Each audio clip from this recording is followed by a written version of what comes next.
Cockroach Janata പാർട്ടിയുടെ ആദ്യ പ്രത്യക്ഷ സമരം നടക്കുന്നു ജന്തർ മന്ദറിൽ.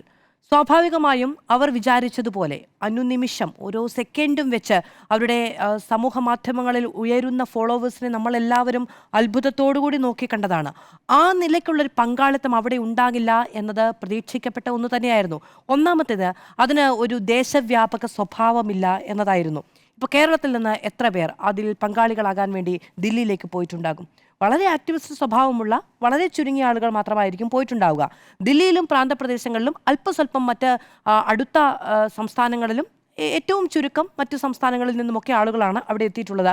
പരമാവധി 1000-2000 ആളുകൾ എന്നതാണ്. അതിന് വലിയ തോതിൽ ഇപ്പോൾ വലതുപക്ഷ ഹാൻഡിലുകൾ പരിഹസിക്കുന്നുമുണ്ട്.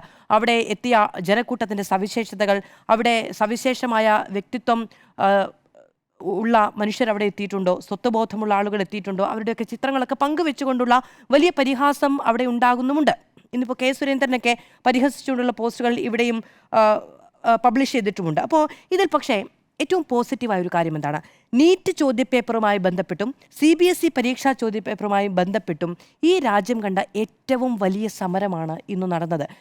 ഇന്ത്യയിലാകമാനം യുവജന രാഷ്ട്രീയ പ്രസ്ഥാനങ്ങൾ എത്രയോ അധികമുണ്ട്.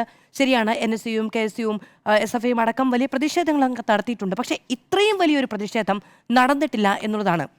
ലക്ഷക്കണക്കിന് യുവജനങ്ങളെ വളരെ ഡയറക്റ്റായി അവരുടെ ഭാവിയെ തന്നെ ബാധിക്കുന്ന തരത്തിലുള്ള ഒരു 1, 2, 3 വലിയ വീഴ്ചകൾ ഈ രാജ്യത്ത് നടന്നിരിക്കുന്നു. ഒരു സംഘടനയ്ക്കും രാജ്യവ്യാപകമായ വലിയ സംഘടനാശേഷിയുള്ള എത്ര വിദ്യാർത്ഥി സംഘടനകളും യുവജന രാഷ്ട്രീയ പ്രസ്ഥാനങ്ങളുമുണ്ട്. രാജ്യവ്യാപകമായൊരു പ്രതിഷേധം ഇത്രമേൽ കരുത്തോടുകൂടി ഉയർത്തിക്കൊണ്ടുവരാൻ ആരും മുതിരാത്തത് എന്തുകൊണ്ട് എന്നൊരു ചോദ്യമുണ്ട്. എത്ര കുട്ടികൾ ആത്മഹത്യ ചെയ്തിരിക്കുന്നു, എത്ര ആളുകൾ. ഇന്നിപ്പോൾ ആനിരാജ വളരെ വികാരവിക്ഷോഭത്തോടു കൂടി പറയുന്നുണ്ട്, ഡിപ്രഷനിലേക്ക് പോയ ഒരു വിദ്യാർത്ഥി, ഒരു കുഞ്ഞ് എൻ്റെ കുടുംബത്തിലുണ്ട് എന്നുള്ളത്. അങ്ങനെയുള്ള എത്രയെത്ര പ്രശ്നങ്ങൾ. നീറ്റുമായി ബന്ധപ്പെട്ട് തമിഴ്നാട്ടിൽ എത്ര ആത്മഹത്യകൾ നടന്നിട്ടുണ്ട്. നീറ്റ് പരീക്ഷയുമായി ബന്ധപ്പെട്ട് തമിഴ്നാട് എത്ര വലിയ പ്രതിരോധം ഉയർത്തിയിട്ടുണ്ട്. ആരും കേൾക്കുന്നില്ല. ഇത് നമ്മുടെ യുവജനങ്ങൾക്ക്, വിദ്യാർത്ഥികൾക്ക് മേളിൽ അടിച്ചേൽപ്പിക്കുന്ന വലിയ സമ്മർദ്ദം.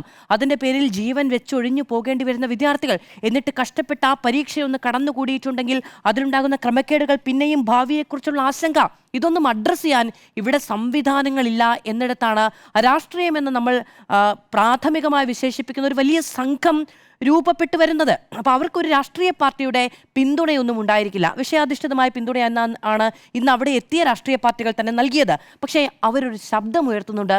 അത് കേൾക്കാതെ പോകാതിരിക്കാനും കഴിയില്ല. അത് അവരുടെ ജനകീയ ബാഹുല്യം കൊണ്ടോ എണ്ണത്തിൻ്റെ കൂടുതൽ കൊണ്ടോ ഒന്നുമല്ല അളക്കേണ്ടത്. ഈ രാജ്യം ഏറ്റവും പ്രാഥമികമായി പരിഗണിക്കേണ്ടുന്ന അനീതിയോടുള്ള ഏറ്റവും ഉയർന്ന ശബ്ദമാണ് ഇന്ന് രാജ്യ തലസ്ഥാനം കേട്ടത് എന്ന് നമ്മൾ ഒന്ന് മനസ്സിലാക്കേണ്ടതുണ്ട്.